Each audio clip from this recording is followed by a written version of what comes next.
शाम 5 बजे तक दिल्ली में सब कुछ सामान्य नजर आ रहा था। विजय चौक पर प्रधानमंत्री बीटिंग रिट्रीट कार्यक्रम देख रहे थे।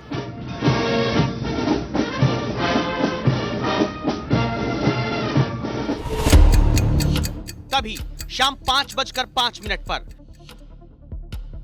प्रधानमंत्री जहां बैठे थे वहां से सिर्फ 1 किलोमीटर 800 मीटर की दूरी पर एक धमाका होता है।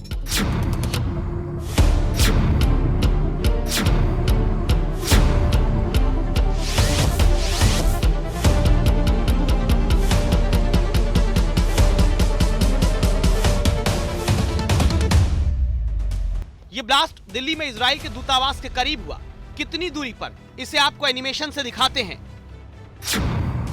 राजधानी के एपीजे अब्दुल कलाम रोड पर इजरायली एम्बेसी से 150 मीटर की दूरी पर यह धमाका शाम को हुआ, जिसके बाद तुरंत दिल्ली पुलिस स्पेशल सेल, आतंकी घटनाओं की जांच करने के लिए बनी देश की agency NIA, intelligence unit, forensic expert सभी पहुंच गए। यहाँ से आपको तस्वीरें साफ दिखाई देंगी। यहाँ से कॉर्डन ऑफ किया गया है, वहां पर यह धमाका हुआ। क्लोज करके जरा वो तस्वीर दिखाइए आप सत्या। वो जो कॉर्डन ऑफ किया है दिल्ली पुलिस ने, पीले कलर से आपको दिखाई दे रहा होगा, उस इलाके में वहां पर धमाका हुआ। स्नीफर डॉग की टीम, अगर आप दिखाएं सत्या, यहाँ पर स्नीफर डॉग की टीम्स को बुलाया गया है ताकि अगर कोई एक्सप्लोसिव हो तो उसको डिटेक्ट किया जा सके। धमाके की तीव्रता कम है, लेकिन ब्लास्ट की जगह और तारीख, समय बहुत बड़े। इस बात को ऐसे समझिए, जगह इसलिए बड़ी क्योंकि इजरायली एम्बेसी के पास जहां धमाका हुआ वहां से 1800 मीटर की दूरी पर देश के राष्ट्रपति और प्रधानमंत्री मौजूद थे। तारीख और समय इसलिए बहुत बड़े हैं क्योंकि जब धमाका हुआ तब ब्लास्ट की जगह से सिर्फ 5 मिनट की दूरी पर बीटिंग रिट्रीट कार्यक्रम चल रहा था।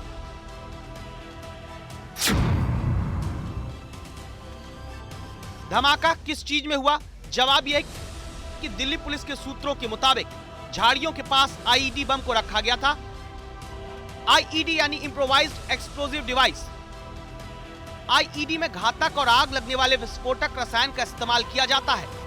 सुरक्षा यहाँ पर रहती है और इसीलिए ये देखना होगा कि आखिर ये कार्रवाई को अंजाम अगर दिया गया तो कब और किस तरीके से दिया गया। ठीक इसके पीछे वाला जो हिस्सा है आप देखिएगा, वहां पर अभी भी उसे घेर कर रखा गया है, लेकिन आपको सुरक्षाकर्मी दूसरे हिस्से में मौजूद नजर आएंगे।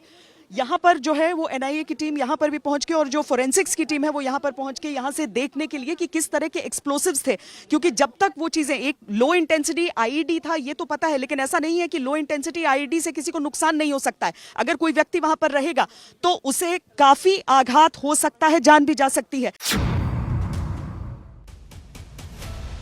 अब आप ये सवाल सोचें कि क्या इस धमाके में कोई नुकसान हुआ है, तो जवाब ये कि इजराइल दूतावास पूरी तरह सुरक्षित है। सिर्फ धमाके की जगह पर 3 कारों के शीशे टूटे हैं, कोई जख्मी भी नहीं हुआ। सब सुरक्षित है, सब अलर्ट पर अब हैं। लेकिन इस सवाल का जवाब भी अब जानना जरूरी है कि 26 जनवरी पर देश की राजधानी में अलर्ट के बाद छोटा धमाका इजराइल दूतावास के पास आखिर कैसे कोई करके चला गया। यहां से इसके आगे यानी सीआरपीएफ के जो जवान लगे हैं उसके आगे, मैं मोहसिन से कहूंगी कि उस तरफ की तस्वीरें आप लोगों को दिखाएं ताकि उसे देखकर आप समझ सकें कि किस तरीके से गहन इस समय चिंतन चल रहा है और ये जांच बहुत महत्वपूर्ण हो जाती है। इजराइल जैसा देश की बात जब हम करते हैं तो इसमें एक सबसे अहम चीज हो जाती है कि बहुत सारे ऐसे लोग हैं, बहुत सारे ऐसे धड़े हैं जो इजराइल और भारत की दोस्ती को नापसंद करते हैं। और ये सिर्फ आज की बात नहीं है, हमने उस टिकी बॉम्ब वाला पूरा एपिसोड हमें याद है कि किस तरीके से किया गया था, या फिर जब 26/11 में मुंबई पर हमला किया गया था तो किस तरीके से इजराइल को एक संदेश देने की कोशिश की गई थी। इसीलिए सतर्कता हमेशा बहुत ज्यादा रहती है। दिल्ली में भी इजराइल की जो एम्बेसी है वो अपनी सुरक्षा को लेकर बहुत ज्यादा हमेशा तैयार रहती है। धमाके की जिम्मेदारी किसी संगठन और व्यक्ति ने अब तक नहीं ली है। एनआईए की टीम इस बात की जांच करने में जुट चुकी है। ब्लास्ट कैसे हुआ, सीसीटीवी फुटेज इलाके के खंगाले जा रहे हैं।